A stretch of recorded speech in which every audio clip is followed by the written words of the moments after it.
And the winner is La La Land. I'm sorry. Moonlight. No, I mean. That's not correct. You see what happens when you leave me without adult supervision? I told you guys not to do that. So, we want to congratulate one more time all of our state winners. Yeah. Amazing people. Oh, my Lord.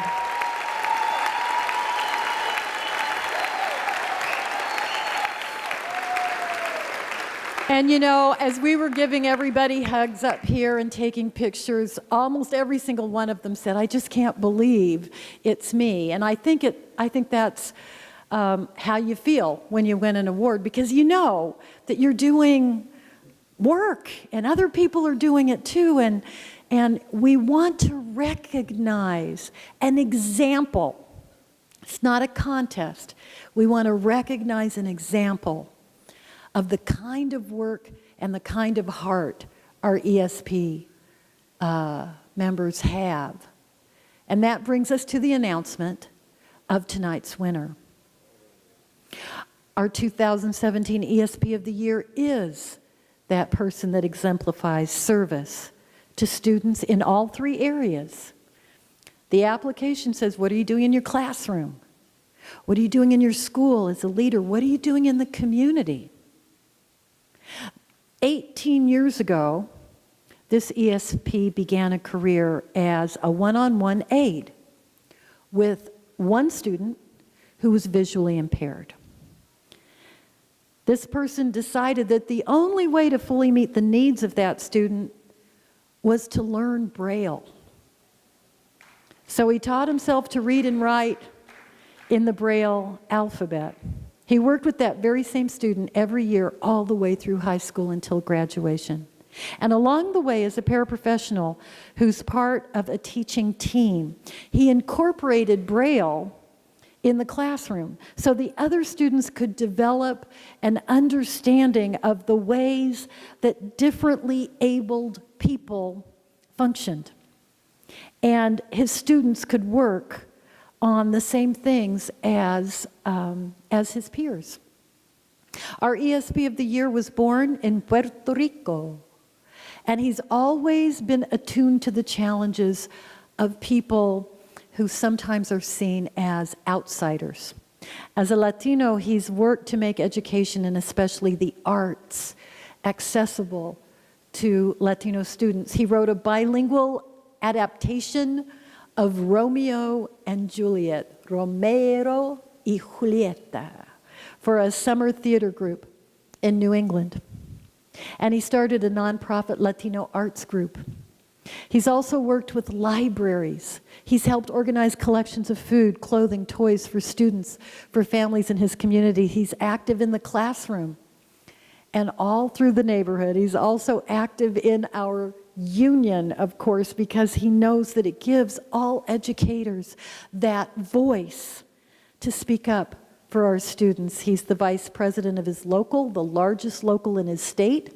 He served on the state ESP committee as vice chair of the Ethnic and Minority Affairs Committee, on bylaws and rules, and on the Equal Opportunity Council. On the national level, he's been a regional director of the NEA Hispanic Caucus, a member of the Paraprofessional Institute Work Group, on the SOGI, the Sexual Orientation and Gender Identification Committee, and on the Resolutions Committee. He's a graduate of the NEA Minority Leadership Training and a graduate of the ESP Leaders for Tomorrow.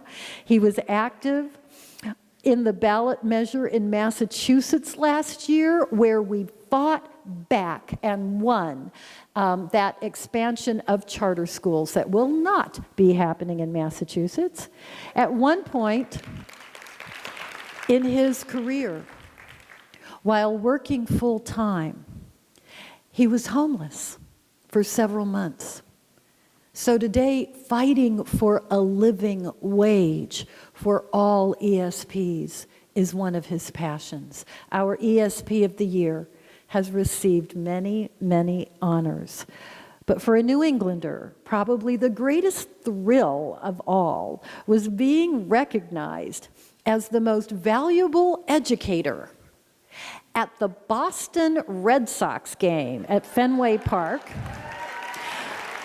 Please join the mighty Massachusetts Teachers Association EAW President Roger Nugent, his colleagues at his school, Burncoat High School in Worcester, Massachusetts, the 2017 ESP of the Year, Saul Ramos.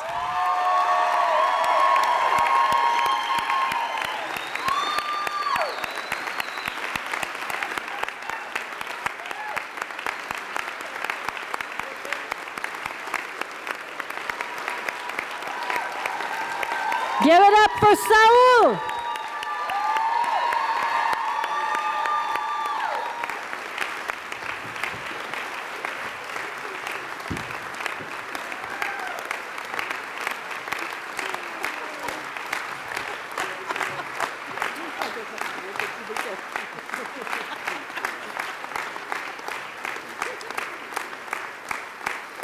All right, stop crying. None of that. Turn around. We're going to take a picture. Everybody's here. Take a picture. Get in here. Take a picture. Oh, yeah. Here, wait a minute. I got it. Okay, for you. Here we go. Oh, there's that chair.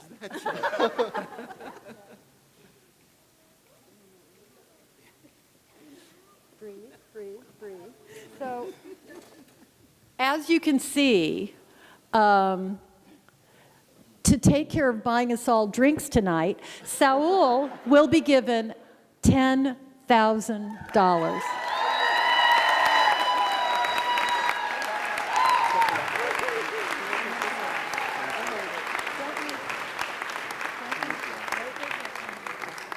Come here.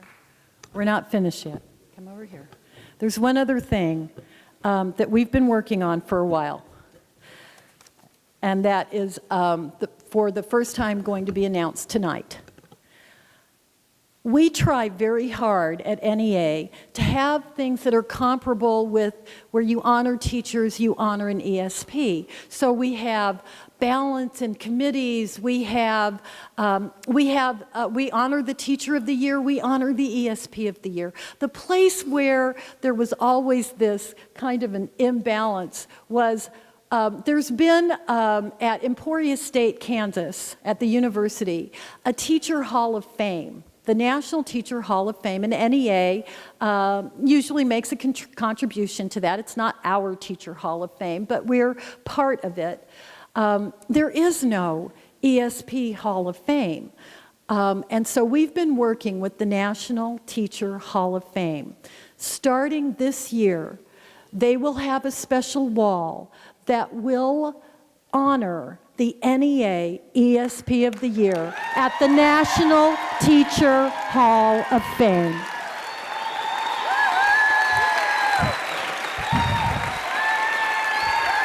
And tonight, to present the award to the first ESP inductee at the Teacher Hall of Fame is Carol Strickland, their Executive Director.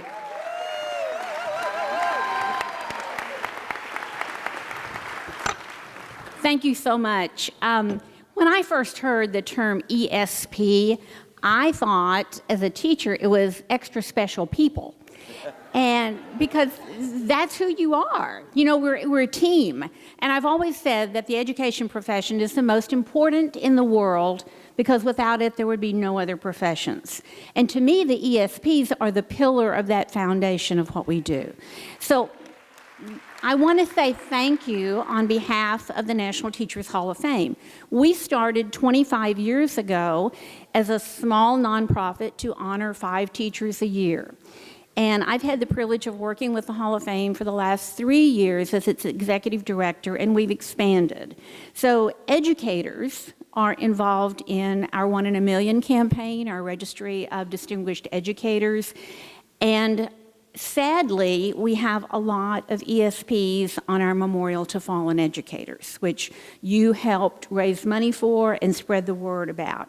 And it's now up in the Congress for national designation as a national memorial, so that those names that are on there, including Carrie Chopper, who lost her life in Colorado as a bus driver this last year, will be honored into perpetuity there at the Hall of Fame. So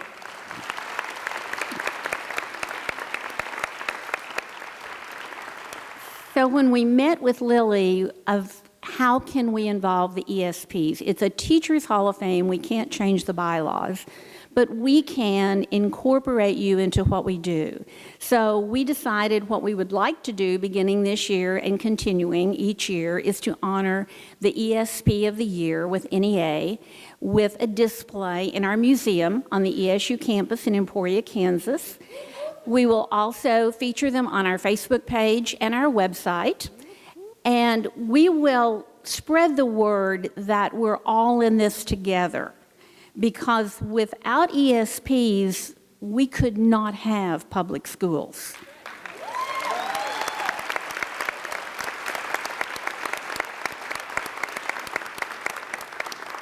When I read the nomination packet for this gentleman who is standing here on stage with me, right back here. Come up here. I have to tell you, I was moved to tears. And Lily has talked about who this gentleman is. The essence of what people say about him is indescribable. He epitomizes what ESPs are all about. And when I read it, I stood there for a moment and I said, I have to meet this man. I don't think he exists. And he does. And he's everything that Lily has talked about. So we feel honored from the National Teachers Hall of Fame to honor him this year.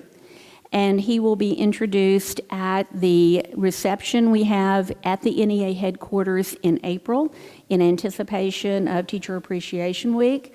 And we want to say to the ESPs, you are special people. I don't care if you're education support professionals, you are extra special people to us. And we are so thrilled with this partnership. And I want to ask Kevin Gilbert, who serves on our our board of trustees for the National Teachers Hall of Fame, to read the plaque that will go home tonight. The National Teachers Hall of Fame congratulates Saul Ramos, the 2017 NEA ESP of the Year. Your professionalism, dedication, and service exemplify the theme, Education Support Professionals, uniting, inspiring, and leading for the whole student. Congratulations.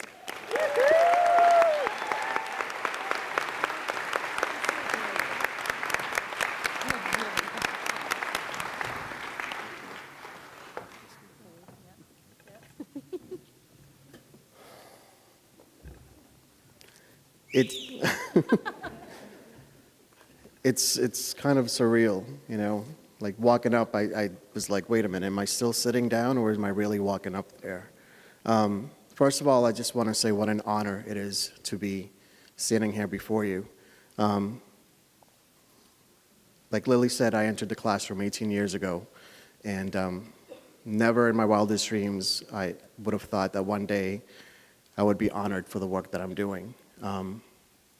Like I've said before, you know, I'm very bashful when it comes when people telling me nice things about me, because I usually think it's what we do. It's, you know, and I'm still surprised, I'm sorry. I had a whole speech and I have no idea what to say right now. But I just do want to say that honestly, I'm truly honored and truly humbled.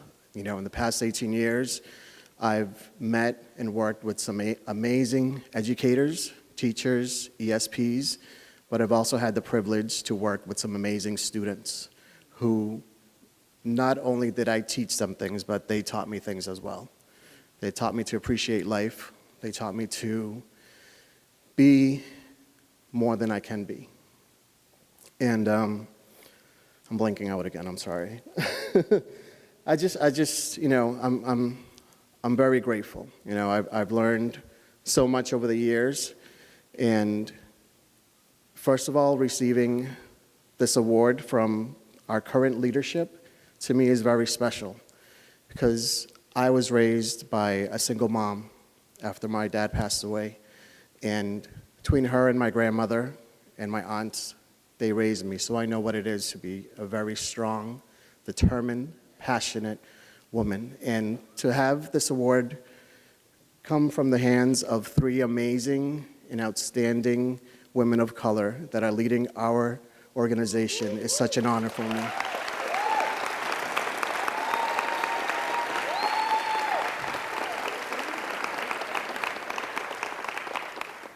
And I really want to thank some people in the room, some that aren't in the room too as well, but my local association, who I started 18 years ago, and I was in my 10th year, and I did not know anything about the union.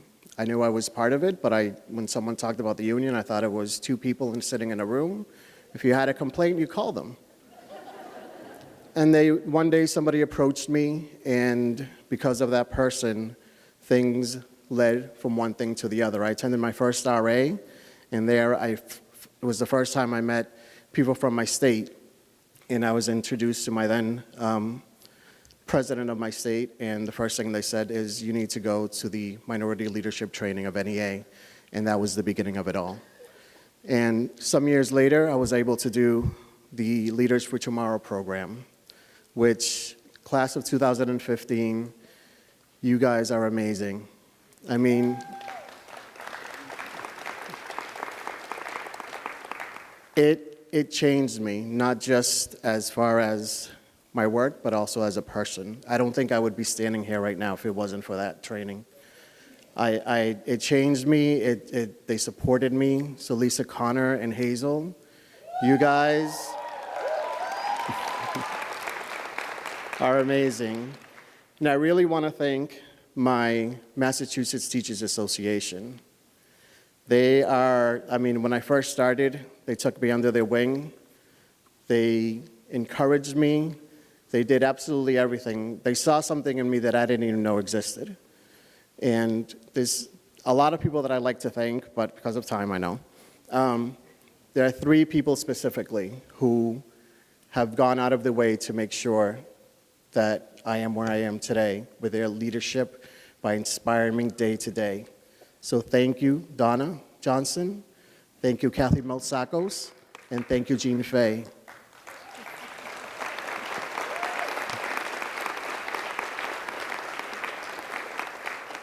If you haven't met them, do meet them. And they will hound you if they see something special in you until you get to that point.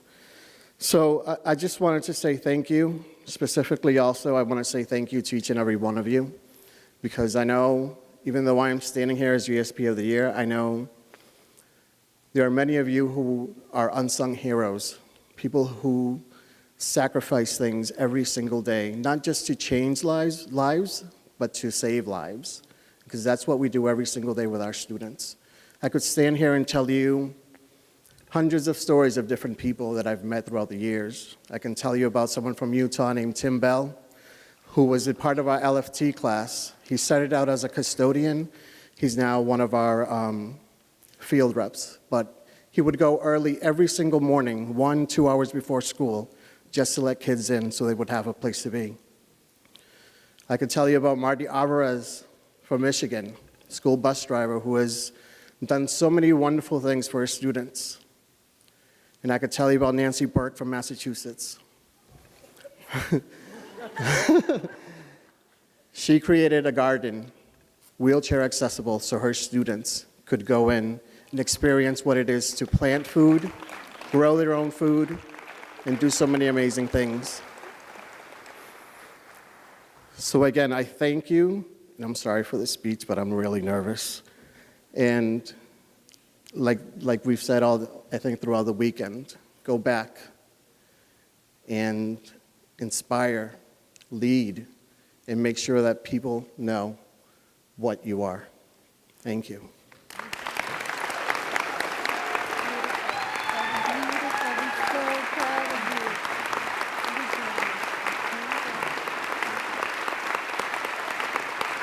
Saul Ramos.